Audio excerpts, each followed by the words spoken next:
Good morning! Pupunta tayo ngayon ng Coin Laundry.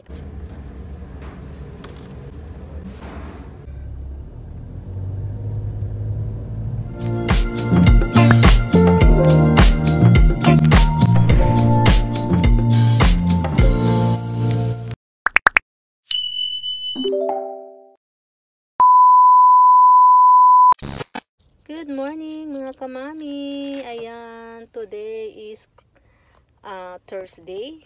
Nandito tayo ngayon sa labas, sa harap ng Coin Laundry. Magpapatuyo tayo ng damit. Hindi kasi ako nagsasampay sa labas dahil panahon ngayon ng kafung. Yung kafung na tinatawag namin ay ayun, nanggagaling siya dyan sa Japanese cedar tree. Every year, pagpasok ng February, blooming yung tree na yan. Ang dami niyang nilalabas na cedar pollen. So, may allergy kasi ako niyan, kaya hindi ako pwedeng magsampay sa labas. So, ginagawa ko, pag naglaba ako, isasampay ko sa loob ng bahay, tatapatan ko ng electric pan. At pag marami naman yung labahan ko, pupunta ako sa Coin Laundry para magpatuyo. Yung mga makakapal na damit lang naman yung dinadala ko rito. Katulad ng towel, jacket, or yung blanket.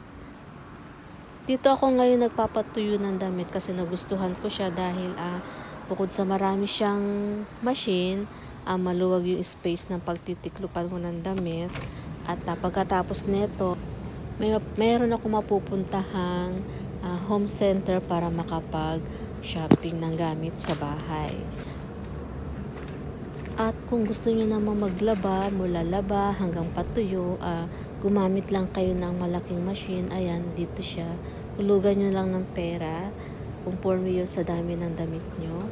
At meron din dito labahan ng sapatos at patuyuan. So, tignan natin yung mga drum. Ayan, ang daming nakalagay, maraming nagpapatuyo. So, yung iba tapos na, pero wala pa yung mga may-ari. So, yung iba kasi, pag nagpatuyo, abang hinihintay nila yung oras, nagsha-shopping muna sila or may ginagawa sila, babalikan nila. Hindi naman nawawala kasi nga, may camera naman dyan at hindi naman uso dito sa Japan yung mangunguha ka ng gamit. Pero, mas mainam na rin siguro na pagkatapos na yung damit nyo, kunin nyo na kasi nga, marami rin gusto magpatuyo, hindi sila makapagpatuyo dahil may laman nga yung drum. At habang naghihintay naman ako, ayan, dumating na yung may-ari ng mga damit at tinitiklop na nila. So ako, maghihintay pa ako rito ng mga 40 minutes. Okay lang naman maghintay kasi ini-enjoy ko naman yung paligid. Ayan, nakikimarites tayo dito, tingin-tingin. At nagbabasa na rin ako ng mga kung ano-ano mga nakapaskel dito. So papakita ko sa inyo guys kung ano yun. So ito ang una niyong mapapansin.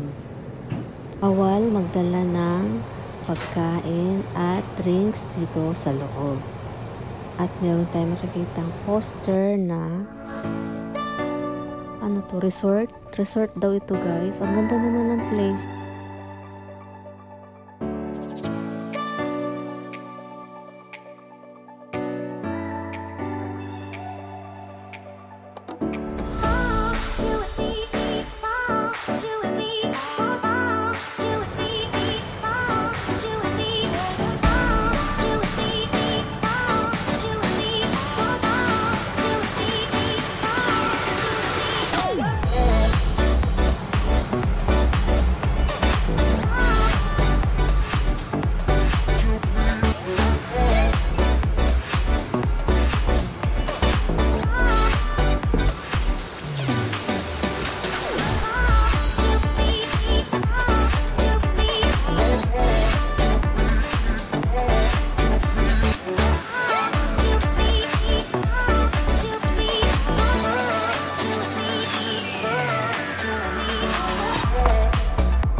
Dahil gutom na ako guys, pupunta tayo ng McDonald's.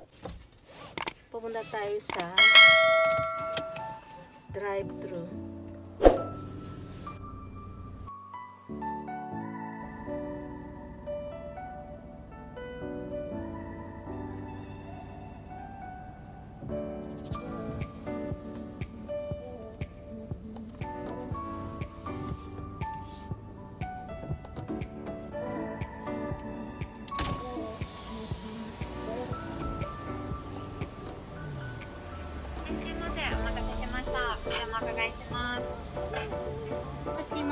magaluset. Oh.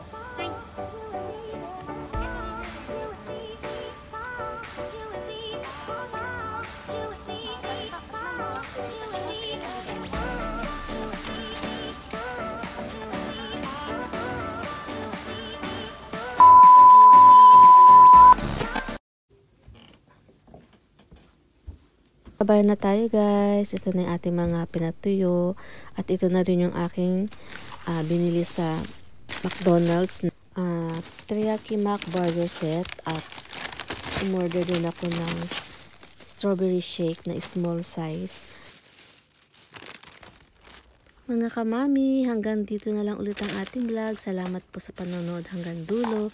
At kung ikaw ay bago lang sa aking vlog at napadaan lang dito, at hindi pa rin nakakapag-subscribe, please subscribe to my channel at pakipindot na rin ang notification bell para lagi kang updated kapag may bago akong vlog na i-upload.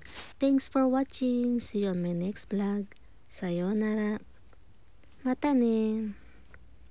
Bye.